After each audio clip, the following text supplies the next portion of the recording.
What if I told you that in 1925, a group of black men in porter uniforms went to war against the richest corporation in America?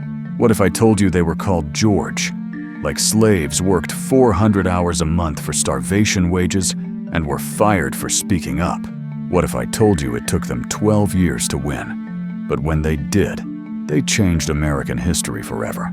August 25, 1925, 8 o'clock at night, Imperial Lodge of Elks, Harlem, New York City. 500 Pullman porters are packed into a meeting hall, and you can taste the fear in the air. These men are terrified. They're sweating. They're looking over their shoulders because they know the Pullman Company has spies everywhere. They know that anyone caught at this meeting could be fired tomorrow. Their families could starve.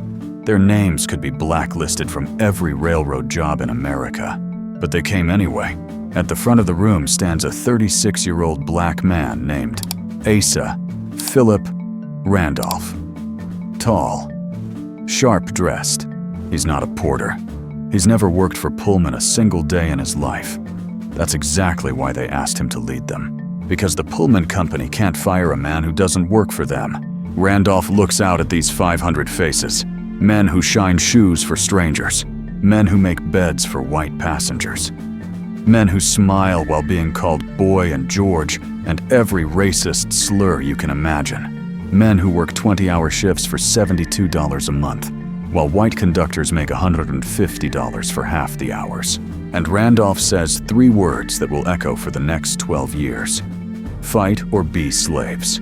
That night, they launched the Brotherhood of Sleeping Car Porters, the first all-black labor union in American history. And the Pullman Company, one of the most powerful corporations on earth, declared war on them immediately. The company had billions of dollars, had politicians in their pocket, had judges on their payroll, had newspapers spreading their lies, had spies infiltrating every meeting, had the power to destroy any man who spoke against them. The porters had nothing but courage. For 12 years, Pullman tried to crush them, fired their leaders, threatened their families, created fake unions, bribed black preachers to call them troublemakers. The Brotherhood almost collapsed 3 times. Membership dropped to 658. Randolph worked without a salary for all 12 years, living off his wife's income and whatever he could make writing articles. But they didn't quit. August 25, 1937, exactly 12 years to the day after that meeting in Harlem. The Pullman Company signed a collective bargaining agreement with the Brotherhood of Sleeping Car Porters, the first contract between a black union and a major American corporation. $2 million a year in wage increases. Hours cut from 400 a month to 240. Overtime pay, job security, dignity. They won, and what happened next changed everything. Because this wasn't just a labor victory. This was the blueprint for the civil rights movement. The tactics, the strategies, the leaders who would organize the Montgomery Bus Boycott, the March on Washington, every major civil rights victory of the 1950s and 60s, they all came from this union. E.D. Nixon, the man who organized the Montgomery Bus Boycott and recruited Martin Luther King Jr. Pullman porter, trained by the Brotherhood. The March on Washington in 1963, where King gave the I Have a Dream speech, organized by A. Philip Randolph, using the same tactics he used to beat Pullman. This is the story they erased from your textbooks. This is your stolen history. And after you hear it, you'll never see labor unions or the civil rights movement the same way again. Everything you learned about civil rights was sanitized. They taught you about peaceful protests and patient suffering. They taught you about Martin Luther King Jr. and Rosa Parks sitting on buses. But they never taught you about the 12-year war that trained those leaders. They never taught you about the porters who organized in secret, while corporations tried to destroy them. They never taught you about A. Philip Randolph, who worked without pay for 12 years, because he believed economic freedom was the foundation of all freedom. This isn't ancient history. A. Philip Randolph died in 1979. Many Pullman porters are still alive today. Their children and grandchildren are watching this video right now. This erasure happened in your lifetime. The textbooks removed this story deliberately because it teaches something dangerous. It teaches that when Black people organize, when they refuse to quit, when they build economic power, they win. After this video, you'll understand why they only teach you half the story about civil rights. You'll understand why they buried the most important labor victory in Black American history. You'll understand why every major civil rights leader of the 1950s and 60s was trained by this union. And you'll understand why that matters right now in 2025, when workers are fighting the exact same battles against Amazon, Walmart, and Starbucks, using the exact same union-busting tactics Pullman used a century ago. By the end of this video, you'll know why the most powerful corporation in America forced Black men to answer to the name George like they were property, and how those men turned that humiliation into power. You'll know why A. Philip Randolph, a man who never worked as a porter, organized the impossible for 12 years without seeing a paycheck. You'll know why this labor victory became the training ground for Rosa Parks, Martin Luther King, E.D. Nixon, and every major figure in the civil rights movement. And you'll never look at labor organizing or civil rights history the same way again. This is your history. This affects your life today. This explains why the wealth gap exists, why Black workers still face the same exploitation, why organizing still works if you don't quit. Let's begin. You need to understand something about the Pullman Company first, because this wasn't just some railroad business. This was an empire. And George Pullman, the man who built it, changed American travel forever, while creating a system of exploitation that looked like freedom, but felt like slavery. The year is 1867. The Civil War just ended 2 years ago. 4 million formerly enslaved people are free, but have nowhere to go, no jobs, no resources. George Pullman invents something called the Pullman sleeping car. It's a luxury train car with beds, clean sheets, private compartments, restaurant service. Rich white Americans can now travel across the country in comfort while someone serves them. And George Pullman has a brilliant, cruel idea. He's going to hire formerly enslaved Black men to serve white passengers. Why? Because white passengers are used to being served by Black people. Because Black men will work for almost nothing. Because they're desperate. Because Pullman can pay them starvation wages and call it opportunity. By 1900, the Pullman Company is the largest employer of Black men in America. Think about that. The largest. More than any other company, any other industry, any other option. If you're a Black man in 1920 and you want a job that's not sharecropping or factory work or cleaning white people's houses, you become a Pullman porter. On the surface, it looks good. You wear a clean uniform. You travel the country. You see New York, Chicago, Los Angeles, places most Black people will never visit. You're around wealthy white people. You're in the world of luxury and sophistication. In the Black community, being a Pullman porter is prestigious. Mothers are proud when their sons get hired. Churches celebrate when a young man gets a porter job. But here's what they don't tell you about that prestigious job. You work 400 hours a month. Let me say that again. 400 hours. That's more than 13 hours every single day with no days off. Some shifts are 20 hours straight. You leave your family for weeks at a time. You work overnight runs where you don't sleep because you're serving passengers all night, and then cleaning the cars in the morning. Your salary, $72.50 a month in the 1920s. That's about $200 in today's money for 400 hours of work. Now compare that to the white conductors on the same trains. They make $150 a month for 240 hours. They make twice as much for working half the time. But wait, it gets worse. You don't get paid for the first few hours of every shift. You have to arrive 2 or 3 hours early to prepare the sleeping car stock supplies, polish brass make beds. That's called preparation time. Pullman doesn't pay you for it. You're working for free. You have to buy your own uniforms, your own shoe polish, your own meals on the road. If you need a place to sleep between shifts, you pay for that too. On average, porters spend $33 a month on work expenses. That's almost half your salary gone before you even bring money home. Oh, and here's the cruel genius of the system. Your real income comes from tips. Passengers are supposed to tip you for service. On average, porters make about $58 a month in tips. So your real income is $72 salary, plus $58 tips, minus $33 expenses. You're clearing less than $100 a month for 400 hours of back-breaking, humiliating work. And if a passenger steals a towel, if someone takes a water carafe or a pillow, Pullman charges you for it, deducts it from your paycheck. You're responsible for anything that goes missing from your car.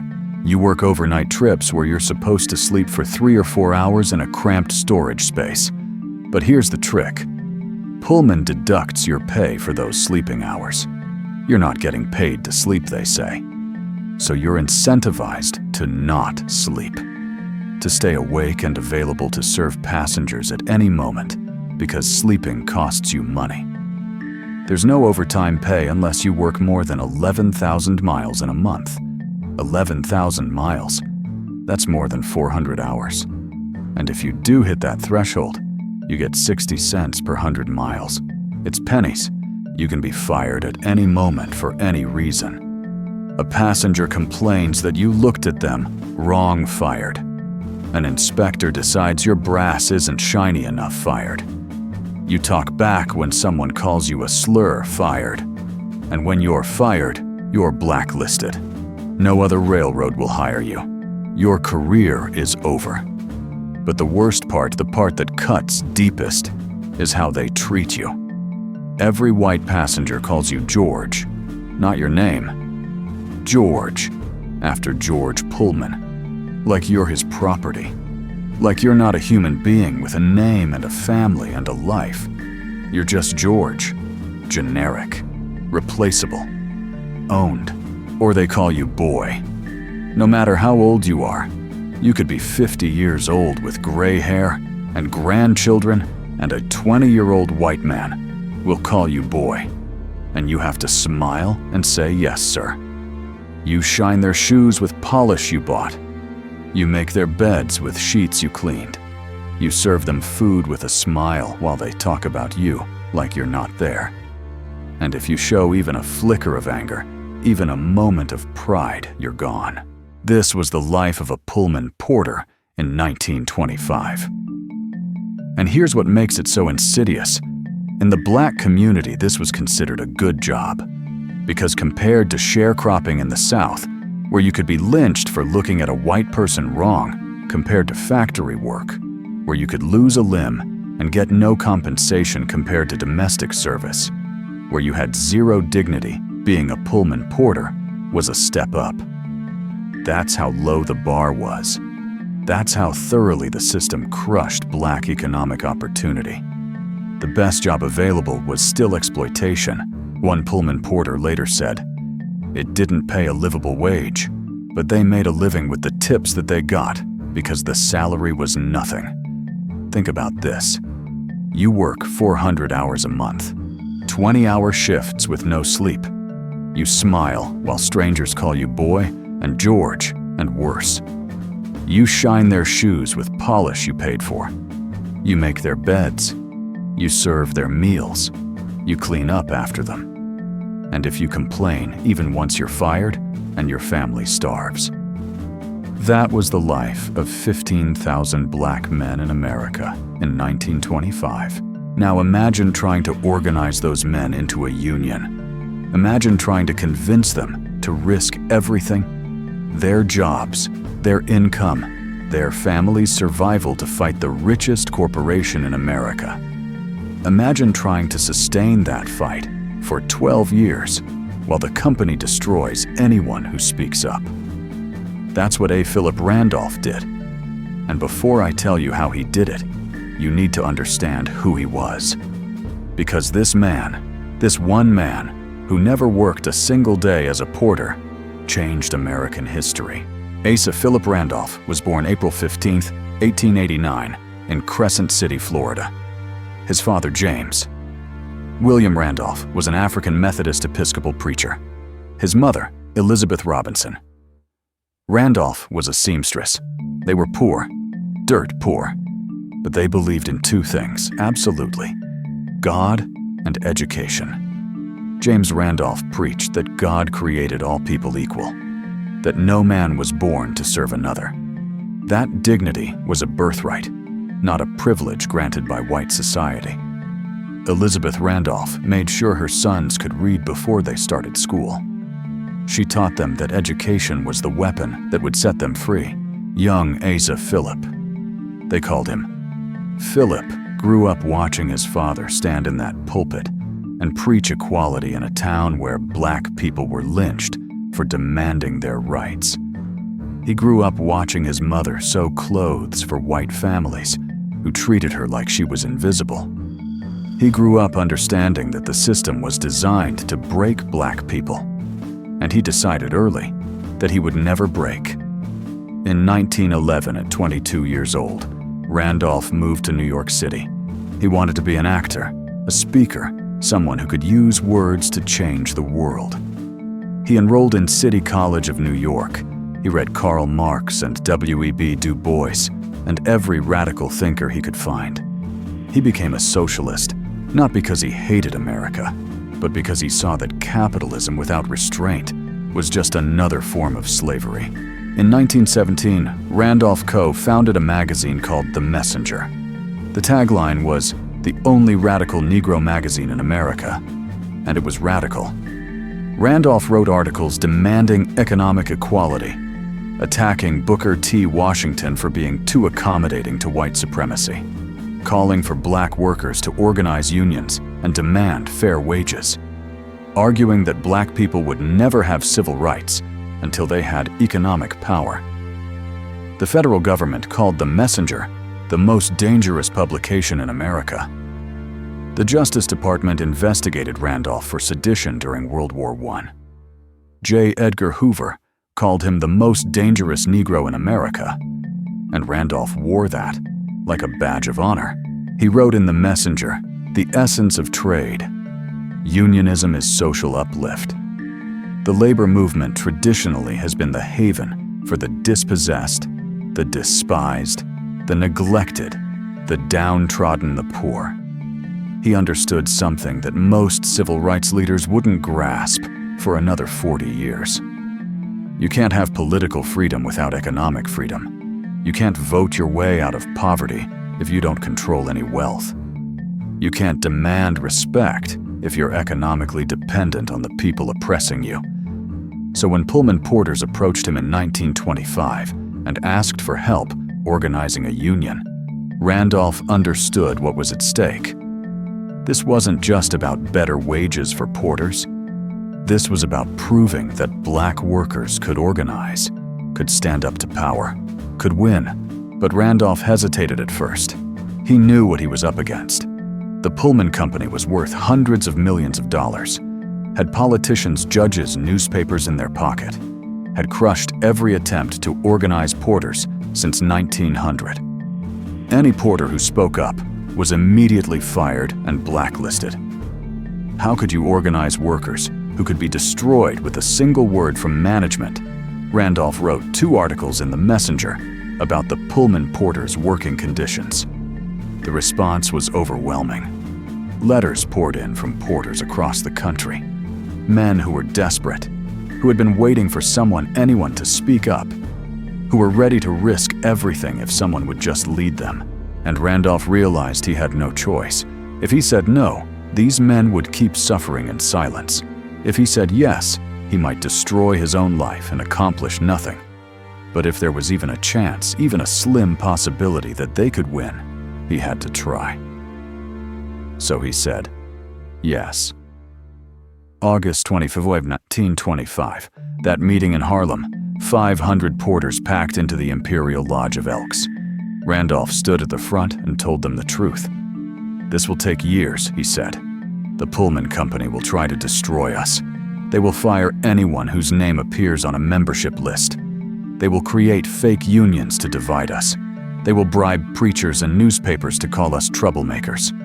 They will lie and cheat and use every weapon they have.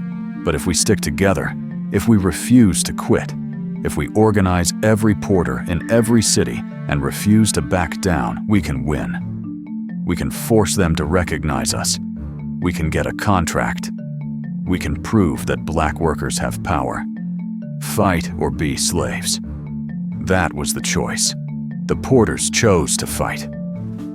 That night, the Brotherhood of Sleeping Car Porters was born. Randolph was elected president.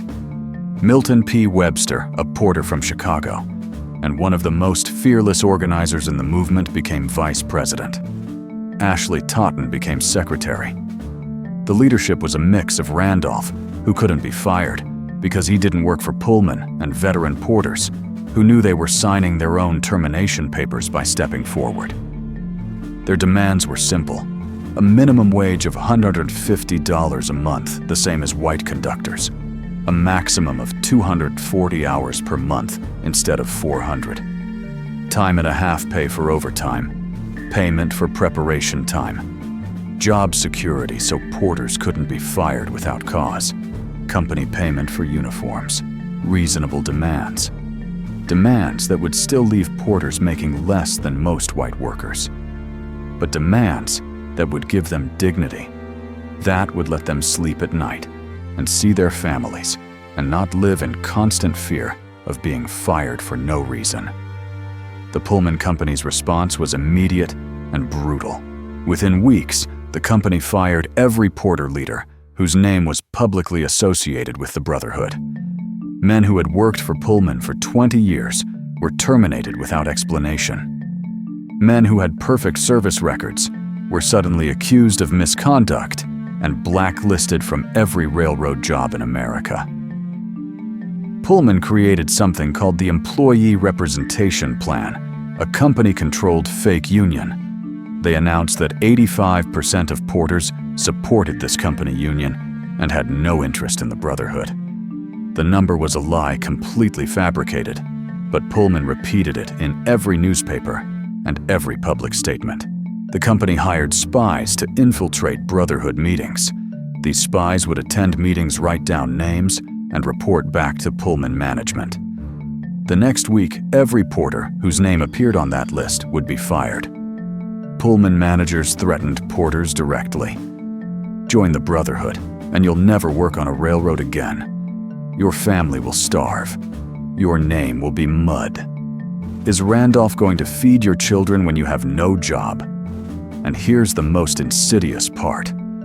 Pullman went to black churches and offered money to preachers who would preach against the Brotherhood. They went to black newspapers and offered advertising money to editors who would write articles calling Randolph a troublemaker and a communist. They found black leaders who were willing to sell out their own people for a paycheck and use them as weapons against the union. Some of those preachers stood in their pulpits on Sunday morning and told their congregations that George Pullman was a good man who gave black people jobs when no one else would. That the porters should be grateful. That organizing a union was sinful, was going against God's plan, was biting the hand that feeds you. Some of those newspaper editors wrote articles saying Randolph was a dangerous radical who was going to get porters fired and ruin the best opportunity black men had for employment. This is the pattern. This has always been the pattern. The system finds black people willing to betray their own community for money and uses them to divide and conquer. Pullman knew they couldn't crush the Brotherhood with force alone. They needed some black voices saying the porters should be grateful for their exploitation. But Randolph didn't back down. In 1926, something happened that gave the Brotherhood hope. Congress passed the Railway Labor Act. This law was designed to handle labor disputes in the railroad industry through negotiation instead of strikes. It required railroad companies to negotiate in good faith with workers' representatives. It created a process for resolving disputes without shutting down the entire rail system. The Brotherhood immediately filed paperwork to be recognized as the official representative of Pullman porters. This is it, they thought. The law is on our side now. Pullman will have to negotiate with us. The Pullman company refused. They pointed to their fake employee representation plan and said, "We're already negotiating with our employees." 85% of porters support the ERP.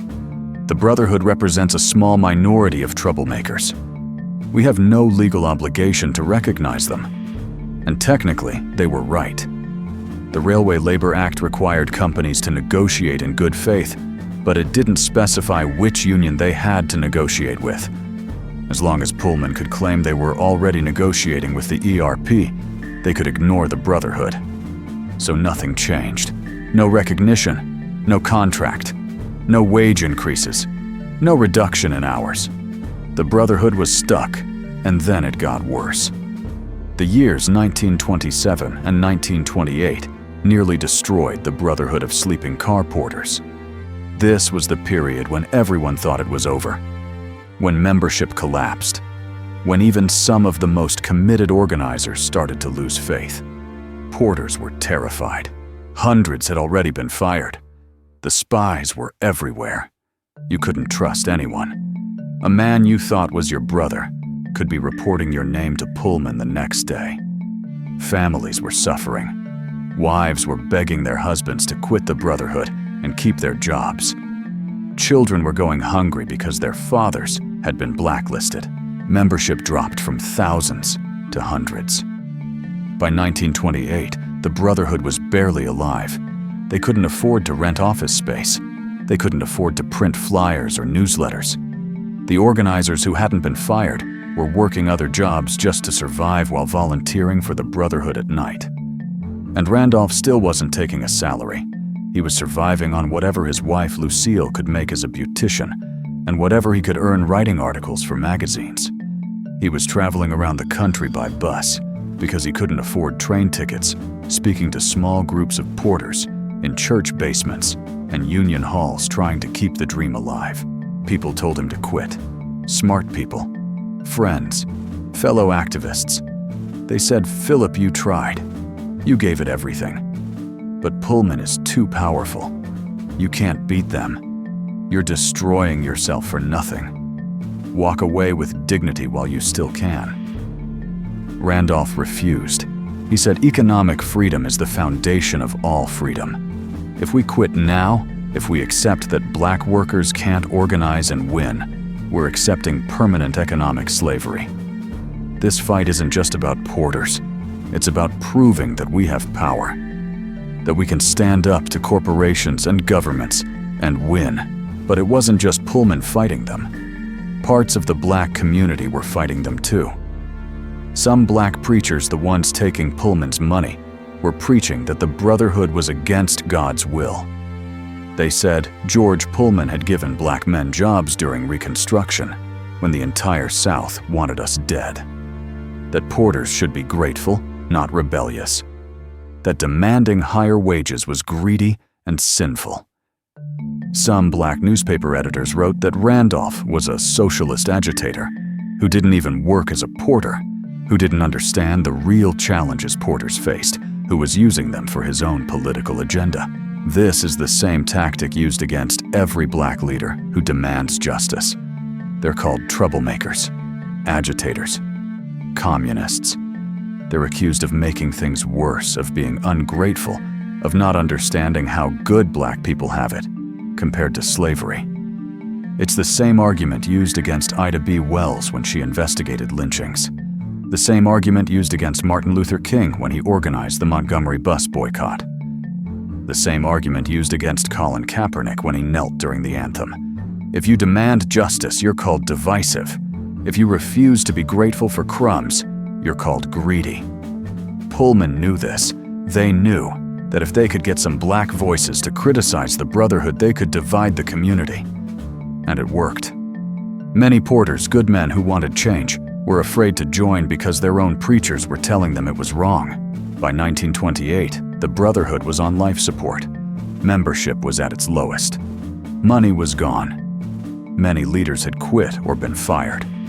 Pullman was declaring victory, saying the Brotherhood was dead, and porters were happy with the company union. Most movements would have died right there. But Randolph didn't quit, and neither did the core group of porters who believed. Milton Webster in Chicago, Ashley Totten in New York, C.L. Dellums in Oakland. These men kept organizing in secret, kept meeting in church basements, kept recruiting new members one conversation at a time. They believed that if they could just hold on, if they could just survive until circumstances changed, they would get another chance. And then 1929 came. The stock market crashed. The Great Depression hit America like a freight train. Banks failed. Businesses closed. Unemployment skyrocketed to 25%. The entire country was suffering. And for the Brotherhood, things got even harder. Pullman's business collapsed. Luxury train travel disappeared as people lost their money. The company cut routes, reduced service, laid off porters. The porters who still had jobs were working fewer hours, making less money, getting fewer tips because passengers had no money to tip. Desperation increased. Porters who had been sympathetic to the Brotherhood now felt they couldn't risk anything. They had to keep their heads down and hold on to their jobs by any means necessary. Membership dropped even further. By 1933, the Brotherhood had only 658 members. 658 out of 15,000 porters. Less than 5%. It looked hopeless, but Randolph saw something others didn't. The Depression was creating political change. People were angry. Workers across America were demanding government intervention. Franklin D. Roosevelt was elected president in 1932 on a promise of a New Deal for American workers. Labor unions were gaining political power. Randolph changed his strategy.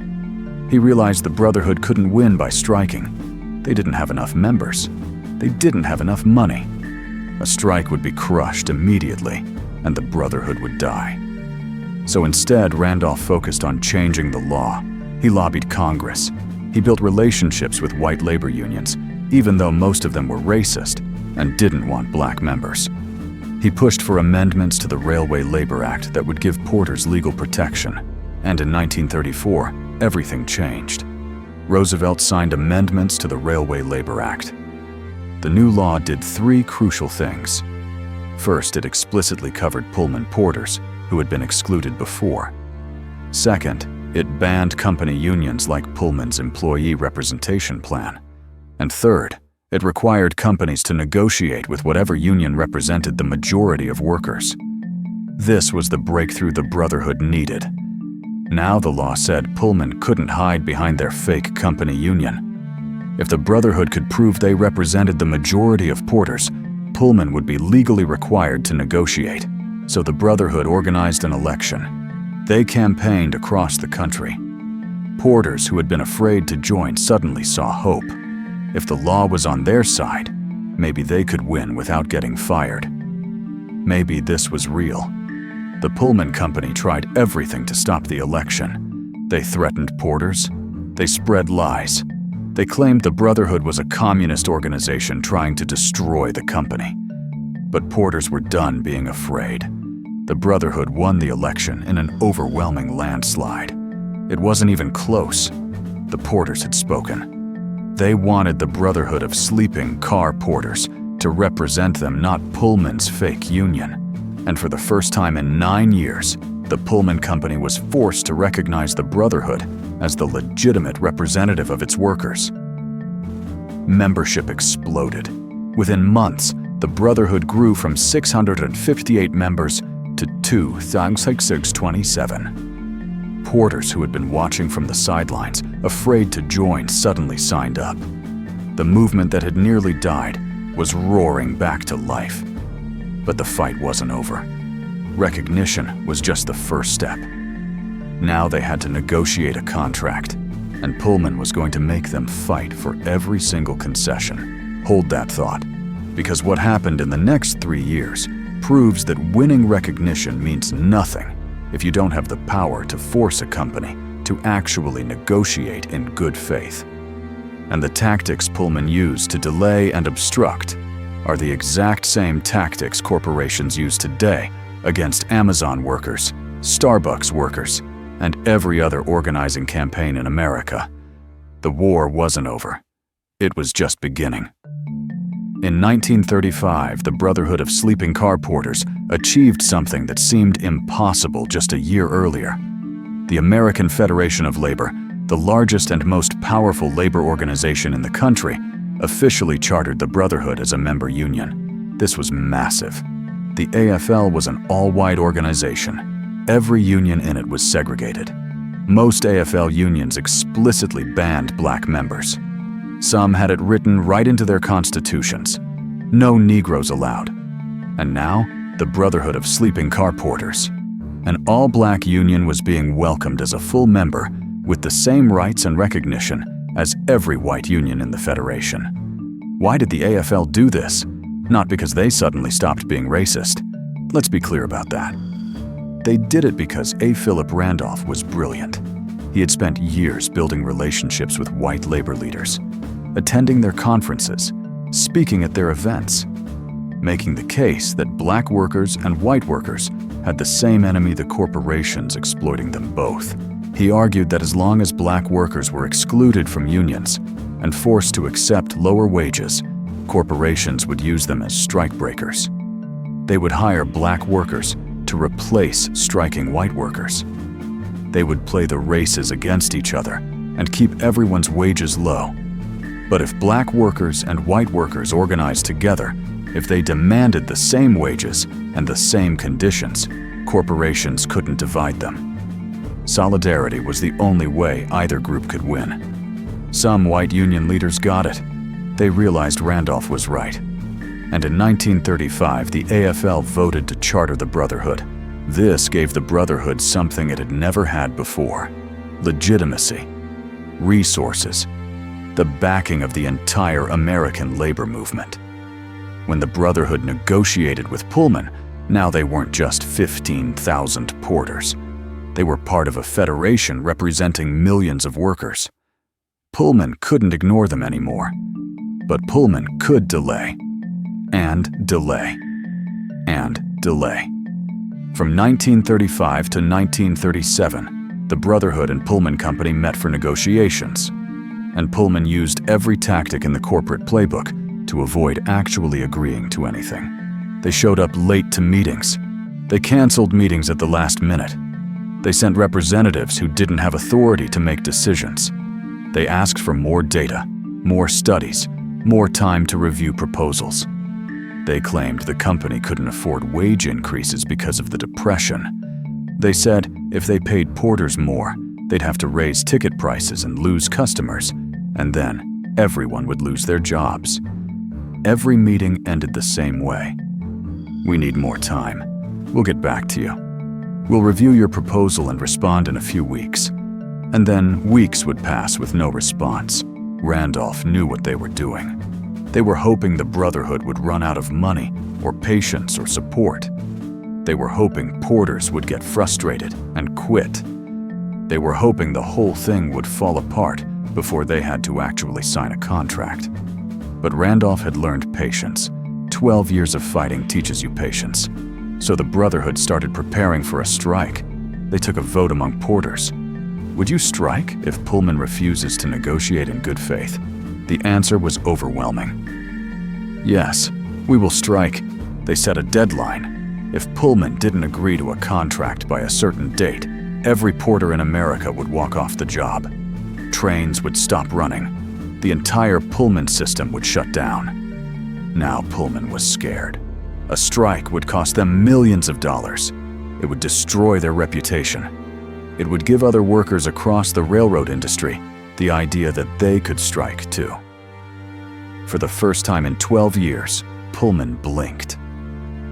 On August 25, 1937, Exactly 12 years to the day after the Brotherhood was founded, in that meeting hall in Harlem, the Pullman Company signed a collective bargaining agreement with the Brotherhood of Sleeping Car Porters, the first contract between a black union and a major American corporation. Let me tell you what that contract said, because these aren't just words on paper. These are the specific victories that changed the lives of 15,000 black men and their families. Wage increases totaling $2 million per year. $2 million distributed among all porters. That's not a small raise. That's substantial money.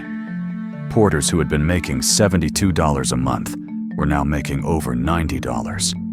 And that's base salary before tips. For the first time, porters could support their families without being completely dependent on tips from white passengers. Hours reduced from 400 per month to 240. Read that again. From 400 hours to 240. That's 160 hours less per month. That's cutting the workload almost in half. Porters who had been working 20-hour shifts with no sleep could now work reasonable hours and actually go home and see their families. Overtime pay at time and a half after 240 hours. Before, you only got overtime after 11,000 miles, which was nearly impossible to reach. Now, if you worked more than 240 hours, you got paid extra. Real extra. Not pennies. Time and a half. Payment for preparation time. Remember how porters had to show up hours early to prepare the train car, and Pullman didn't pay them for it. Now they got paid for every minute they worked, including preparation. Grievance procedures.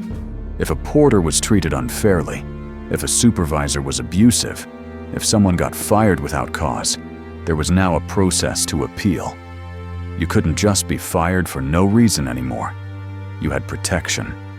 Company payment for uniforms after 10 years of service. If you worked for Pullman for a decade, they would finally pay for the uniforms they required you to wear. It's a small thing, but it's dignity. It's acknowledgement that you shouldn't have to pay for your own work clothes. This contract meant porter families moved from poverty to middle class in one generation. Fathers who had been working themselves to death could now sleep at night. Mothers who had been terrified their husbands would be fired and the family would starve now had job security. Children who had grown up without their fathers because dad was always on the road now saw their fathers regularly. But it wasn't just about money and hours. It was about dignity. For 12 years, these men had been called George, had been treated like property, had been fired on a whim, had been told they should be grateful for exploitation. And now they had a contract that said, "You are workers with rights. You have a union that will fight for you. You cannot be fired without cause. You have grievance procedures. You have protection. You have power." Philip Randolph's goal had been to make George a man with a name. On August 25, 1937, he succeeded. The contract went into effect in October 1937. Within months, porters across America saw the difference. Bigger paychecks, fewer hours, time with family, respect. But here's what you need to understand. This victory wasn't just about porters. This was proof that black workers could organize and win. This was proof that if you refuse to quit, if you build solidarity, if you fight for 12 years against the richest corporation in America, you can beat them. Every black worker in America saw what happened. They saw that the porters organized. They saw that Pullman tried to destroy them. They saw that the porters didn't quit. And they saw that the porters won. That message spread like fire. And the Brotherhood of Sleeping Car Porters became more than a labor union. It became a civil rights organization. It became a training ground for the leaders who would change America. Here's what they don't teach you in history class. The civil rights movement didn't start in 1955 with Rosa Parks on a bus. It started in 1925 with Pullman porters organizing a union. Every major civil rights victory of the 1950s and 60s was led by people trained by the Brotherhood of Sleeping Car Porters. Let me prove it to you. Edgar Daniel Nixon, E.D. Nixon. Born in Alabama, became a Pullman porter, joined the Brotherhood, became president of the Montgomery chapter. In 1943, Nixon was elected president of the Montgomery NAACP. He spent the next decade organizing black voters, fighting segregation training activists. December 1, 1955. Rosa Parks, a seamstress and NAACP secretary, refuses to give up her seat on a Montgomery bus. She's arrested. And who bails her out of jail that night? E.D. Nixon. Nixon immediately recognizes this is the perfect test case to challenge bus segregation. He calls a meeting of black leaders in Montgomery. He recruits a 26-year-old Baptist preacher who just moved to town, a young man named Martin Luther King Jr., to be the spokesperson for what would become the Montgomery Bus Boycott. For 381 days, black people in Montgomery refuse to ride the buses. They walk to work, they carpool, they organize rides. They hold mass meetings in churches every week to keep spirits up. And the whole time, E.D. Nixon is running the logistics. How does Nixon know how to organize a boycott that lasts over a year? How does he know how to keep thousands of people unified and committed when the city is arresting them and threatening them? How does he know how to sustain a movement when it looks hopeless? Because he learned it in the Brotherhood of Sleeping Car Porters. He watched A. Philip Randolph organize porters for 12 years, while Pullman tried to crush them. He learned that you don't quit when they fire your leaders. You don't quit when membership drops. You don't quit when the newspapers call you troublemakers. You organize. You persist. You refuse to give up until you win. The Montgomery Bus Boycott succeeded because E.D. Nixon used Brotherhood tactics. Economic pressure, community solidarity, refused to quit. And when the boycott ended, bus segregation in Montgomery, it launched the modern civil rights movement. Martin Luther King became a national figure. The strategy of nonviolent direct action spread across the South. But it started with a Pullman porter trained by the Brotherhood. C.L. Dellums, another Brotherhood leader based in Oakland, California. Dellums became vice president of the California NAACP. He organized labor and civil rights campaigns across the West Coast. His nephew, Ron Dellums, became a U.S. congressman and mayor of Oakland. The family legacy of organizing that started in the Brotherhood continued for generations. There are dozens more. NAACP chapters across the country were led by Brotherhood members. Local civil rights organizations were staffed by porters who learned organizing from Randolph. Union halls where Brotherhood meetings happened became meeting places for civil rights activists. In 1937, a woman named Maida Springer Kemp used her connections to Brotherhood porters to help organize 5,000 black workers to join the Steel Workers Organizing Committee. She used the Brotherhood's network, their tactics, their credibility to unionize an entire industry. The Brotherhood wasn't just a union, it was a communication network. Porters traveled across the country every week.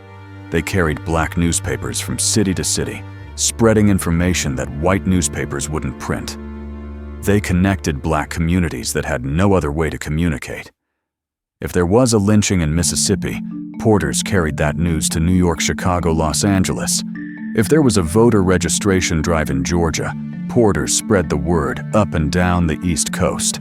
When the civil rights movement needed to organize protests in multiple cities simultaneously, they used the Brotherhood network. Porters passed messages. They recruited activists. They distributed flyers and newsletters.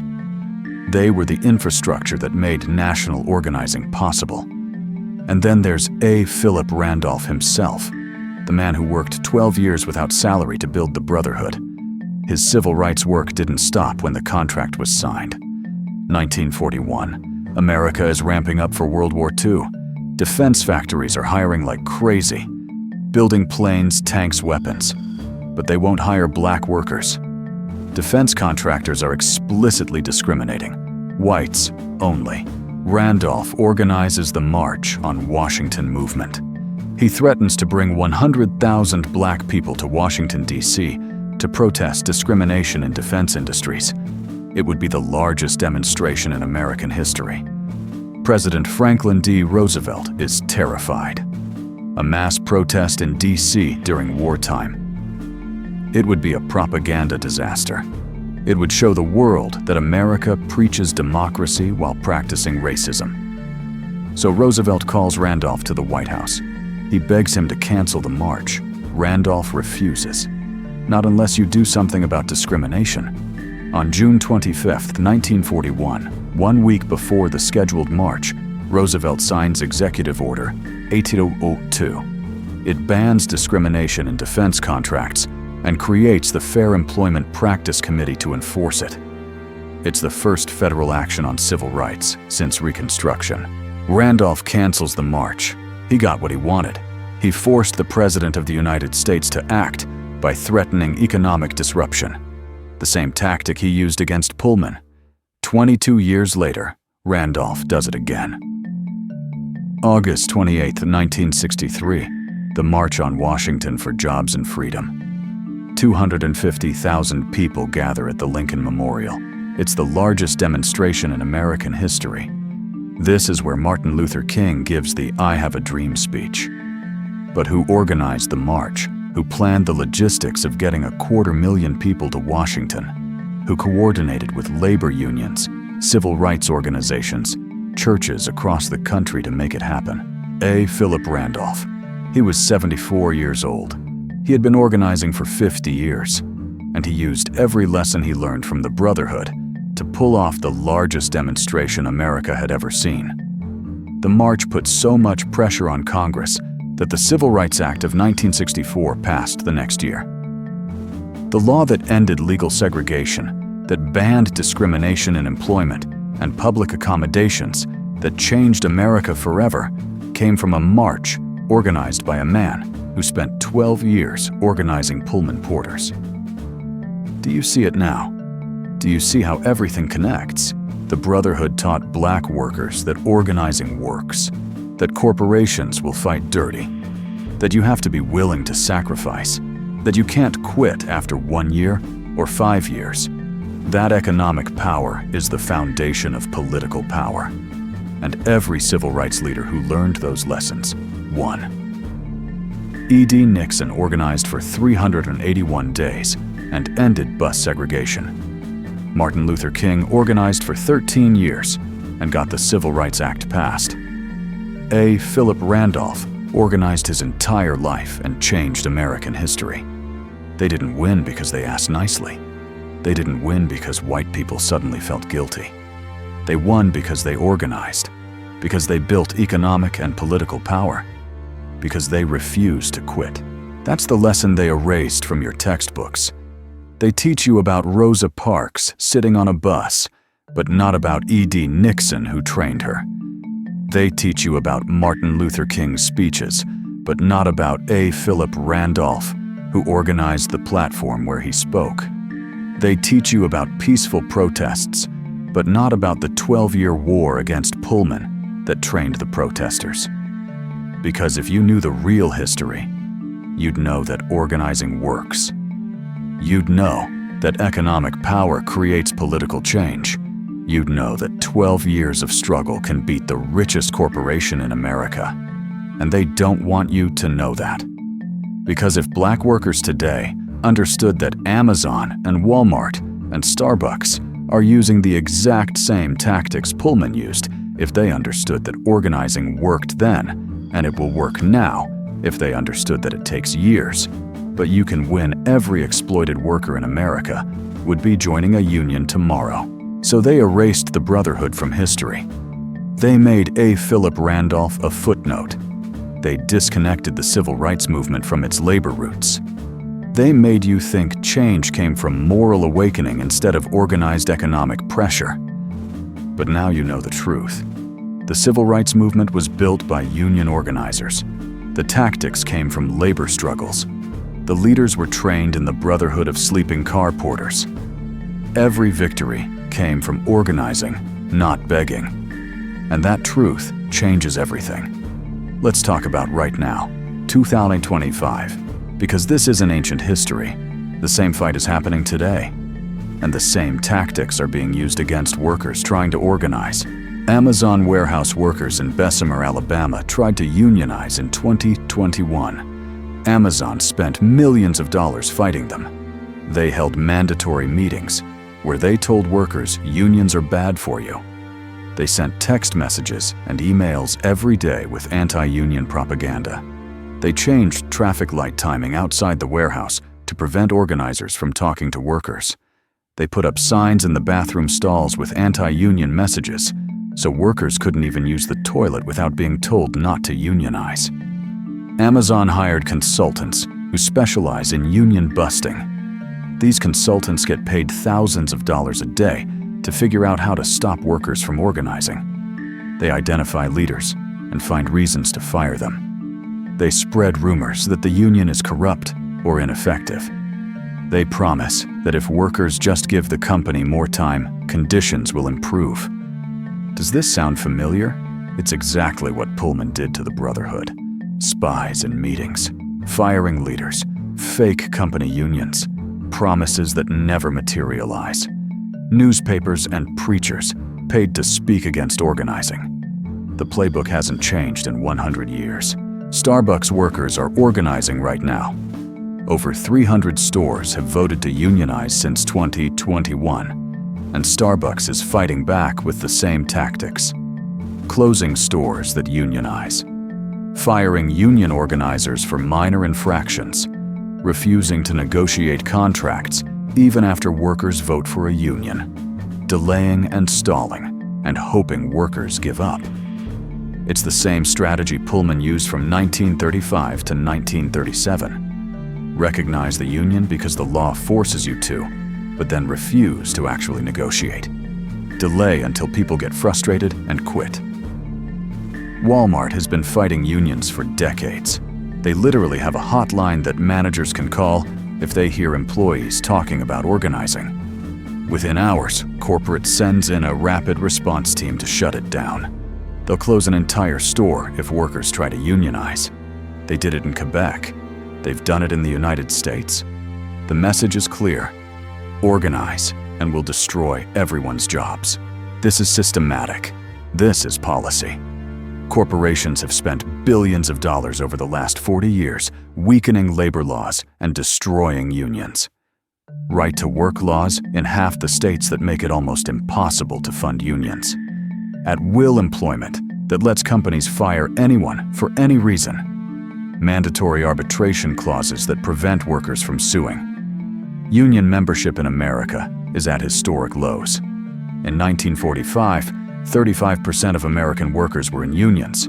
Today, less than 10%. For black workers specifically, union membership has collapsed from over 30% in the 1970s to around 11% today.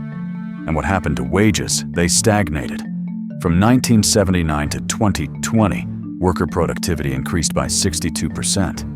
That means workers are producing way more value for companies, but wages only increased by 17%. Where did the other 45% go? Corporate profits, executive salaries, shareholder dividends.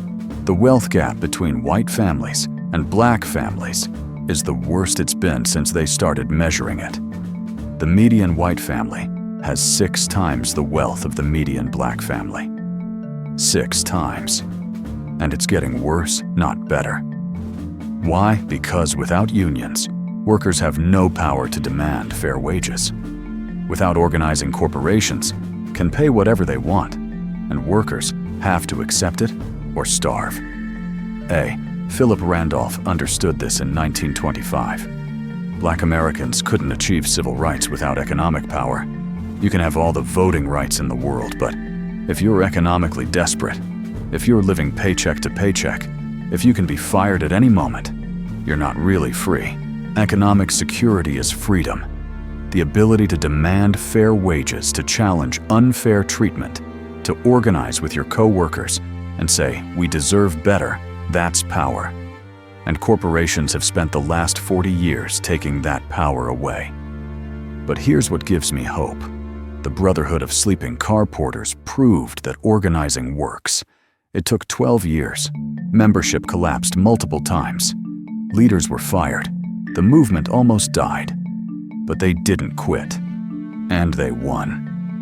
Amazon workers in Alabama lost their first union election. The vote was close, but they lost. And you know what they did? They filed complaints about Amazon's illegal union busting. They organized a second election. They kept fighting. Because that's what the Brotherhood taught. You don't quit after one loss.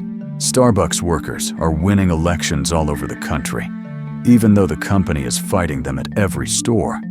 Even though negotiations are slow and difficult. Even though some workers are getting fired.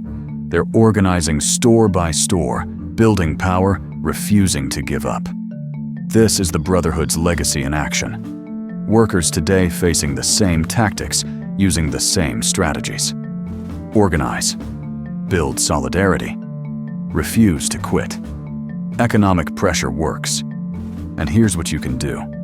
If you work anywhere, talk to your coworkers about wages, about conditions, about organizing.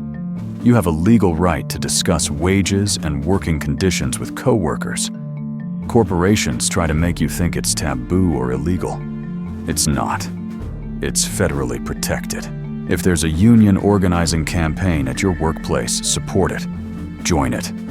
Vote yes. Don't believe the company propaganda about how unions are bad for you. Pullman said the same thing to porters. It was a lie then, and it's a lie now. If you're not in a workplace that's organizing, support the workers who are. Don't cross picket lines. Don't shop at stores where workers are striking. Economic pressure is the only thing corporations understand. When their profits get hurt, they negotiate. Support Black-owned businesses. Because economic power in the Black community creates political power. When Black people control wealth, we can fund campaigns, support causes, build institutions that serve us. The Brotherhood knew this. They built economic power first, then used it for civil rights. Understand that labor rights and civil rights are inseparable. Every attempt to separate them is a lie designed to weaken both movements. A. Philip Randolph spent his entire life arguing that you can't have one without the other.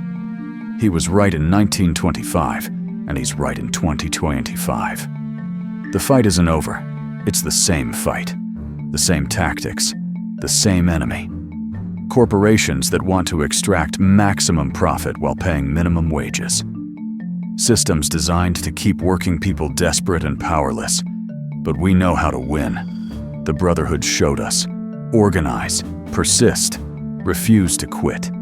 It takes time. It takes sacrifice. But it works. 12 years the porters fought. 12 years of being fired and threatened and called troublemakers. 12 years of watching membership collapse and people lose faith. 12 years of Randolph working without pay while his wife supported him. And they won. They beat the richest corporation in America. They got a contract. They changed the lives of 15,000 families. They trained the leaders who ended segregation and passed the Civil Rights Act. That's your inheritance. That's your blueprint. That's your power. Now let me tell you who you are, because they've been lying to you your whole life about this. You are not victims. You are not helpless. You are not dependent on corporations or governments to grant you freedom. You are descendants of men who worked 400 hours a month and still organized a union. You are descendants of men called George, who forced the whole world to learn their names. You are descendants of men who faced the richest corporation in America with nothing but courage and won. You are descendants of A. Philip Randolph, who worked 12 years without seeing a paycheck because he believed in something bigger than himself. You are descendants of E.D. Nixon, who organized for 381 days and ended bus segregation. You are descendants of every porter who got fired for speaking up and kept organizing anyway. That strength is in your DNA, that refusal to quit, that commitment to justice even when it costs everything. That's who you come from. Your grandfather might have been a porter, or your great-uncle, or your neighbor's father. 1 in 5 black families had a connection to Pullman porters. They built middle-class lives from $72 a month and tips. They sent their children to college on porter salaries. They bought homes. They built communities.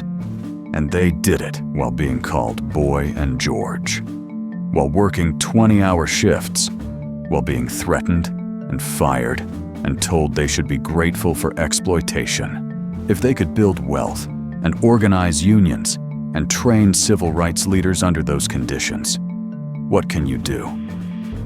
You have legal protections they didn't have.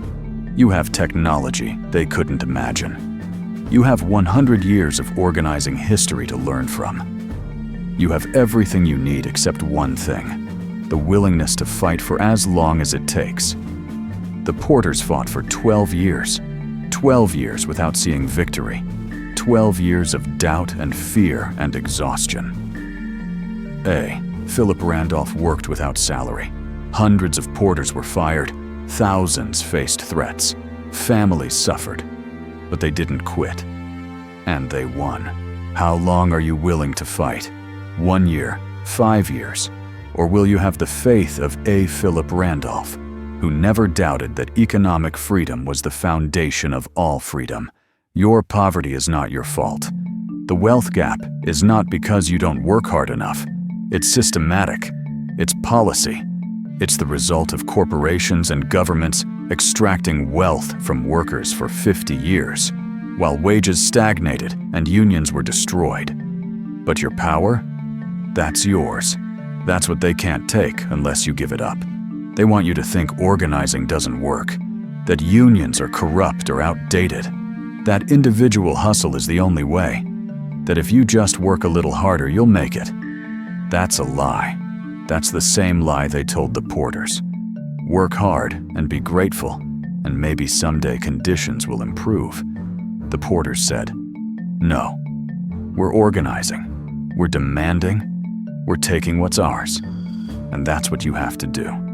Stop waiting for permission. Stop hoping corporations will be fair. Stop believing that if you just work a little harder, they'll pay you what you deserve. They won't. Not unless you organize and force them to. That's not radical. That's not anti-American. That's the most American thing you can do. Workers built this country. Workers created all the wealth. Workers deserve a fair share of what they produce. The porters understood this. They weren't asking for handouts. They were demanding fair wages for backbreaking work. They were demanding to be treated like human beings instead of property. They were demanding their God-given dignity. And that's your right too. Not a privilege. Not something you have to beg for. A right. God didn't preserve your ancestors through slavery for nothing. Didn't bring them through Reconstruction for nothing. Didn't carry them through Jim Crow for nothing. They survived because you have work to do. The porters prayed. They were church people. They believed in God. But they didn't believe God wanted them to suffer quietly. They believed God gave them hands to organize voices, to demand courage to stand. And they used all of it. Your ministry isn't waiting for heaven. Your ministry is building justice now. Learning your history is ministry. Organizing your workplace is ministry. Demanding fair wages is ministry. Teaching your children to never beg is ministry. The Brotherhood fought for 12 years and won. What is God asking you to fight for? For how long will you quit after 1 year, or will you have faith that persists? You are powerful. You are the heir to warriors. You carry the legacy of people who beat Pullman, who ended segregation, who changed America. Act like it. If this truth hit you, if you're feeling something right now, I need you to do something. Comment Porter below. Just that one word. Porter. Let me know you're awake. Let me know you received this truth. Hit that like button if you're done with the lies. If you're tired of being told that organizing doesn't work and workers don't have power, smash that button right now. And share this video. Your uncle who says unions are corrupt, send him this. Your co-workers who don't think they can fight back against management, share this with them. Your kids who never learned about A. Philip Randolph in school, show them right now. Every share fights erasure. Every like tells the algorithm to show this truth to more people. Every comment builds community. This isn't just a video. This is a weapon against forgetting. They tried to erase the Brotherhood from history because it proves that organizing works. Don't let them do it again. Comment, like, share, right now. Before you forget, before you scroll to the next video and this truth fades. Do it now. If you made it this far, you were meant to see this. This isn't coincidence. This is divine appointment. You finding this truth today, right now, when workers across America are fighting the same battles the Porters fought.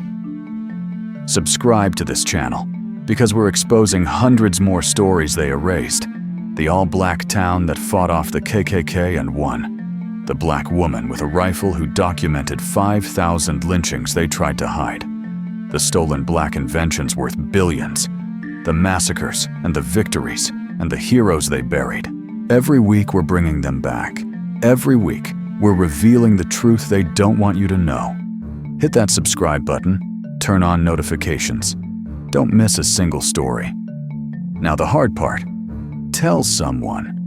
Your children need to know the Porters organized for 12 years and won. They need to know their ancestors weren't helpless victims. They were warriors who beat corporations and changed history. Your co-workers need to know unions work if you don't quit. They need to know the Brotherhood almost collapsed 3 times and still won. They need to know Amazon and Walmart are using Pullman's tactics and workers can beat them the same way.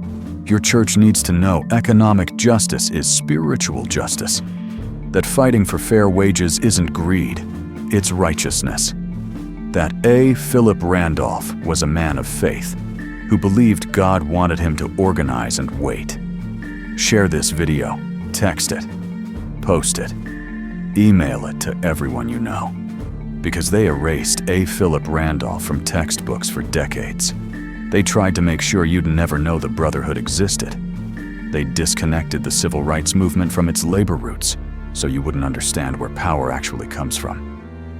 Don't let them do it again. You are the keeper of this truth now. You have a responsibility to pass it on. The Porters fought for 12 years. You can share one video. Do it now. Bow your heads with me. Father God, we come to you with grateful hearts. We thank you for preserving this truth. For 12 years, those Porters fought when everyone said, quit. For 12 years, A. Philip Randolph led without salary, without victory, without guarantee. And you sustained them. You gave them strength when they had nothing left.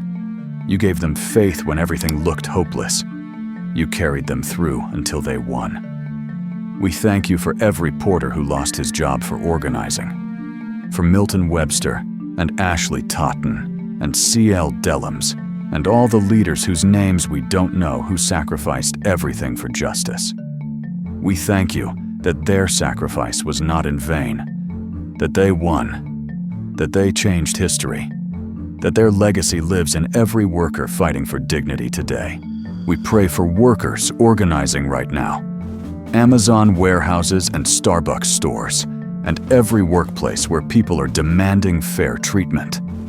Give them the faith of the Porters, the persistence of Randolph, the courage to fight for 12 years if that's what it takes. Protect them from retaliation. Multiply their impact. Let their organizing succeed. We pray for E.D. Nixon's legacy, for every Brotherhood member who became a civil rights warrior, for Rosa Parks and Martin Luther King, and the thousands whose names we don't know. but who carried the torch from labor organizing to civil rights victory. We thank you that they proved economic power creates political change, that organizing works, that refusing to quit leads to victory. We pray for our children. Let them learn this history their schools won't teach. Let them know their ancestors were not victims, but victors. We're not beggars, but builders. We're not powerless, but powerful. Let them understand that the strength of the Porters flows in their veins, that they carry the legacy of warriors who beat the richest corporation in America. Give us the spirit of the Brotherhood, to organize, to persist, to demand what is owed, to never quit until justice rolls down like waters and righteousness like a mighty stream. Bless those who fight for economic justice today. Those organizing unions, those demanding fair wages, those challenging corporations, those building Black-owned businesses, those creating economic power in our communities. Protect them. Strengthen them. Let their work bear fruit in this generation, and bless every person watching this. Give them courage. Give them persistence. Give them faith. Not faith that waits for heaven, but faith that builds justice now. Faith that organizes. Faith that demands. Faith that refuses to quit until we win. In Jesus' name, who said the truth will set you free, and the last shall be first, and blessed are those who hunger and thirst for righteousness. Amen. August 25, 1925. 500 Porters called George decided to fight back. August 25, 1937. 12 years later, they won. 12 years. 4,380 days. Countless moments of doubt and fear and exhaustion. A. Philip Randolph worked without salary. Hundreds of porters were fired. Thousands faced threats. Families suffered, but they didn't quit. And they won. That's your legacy. That's your inheritance. That's your blueprint. The Brotherhood of Sleeping Car Porters proved that organizing works.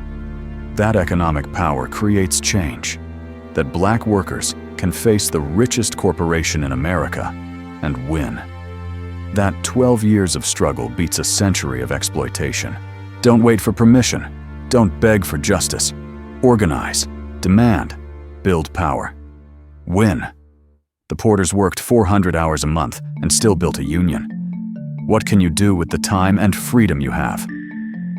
Walk in truth, build power, demand justice. Organize your workplace, support unions, remember the Brotherhood. Honor their sacrifice by continuing their fight. You are not powerless. You are the descendant of people who changed American history. You carry their strength. You carry their legacy.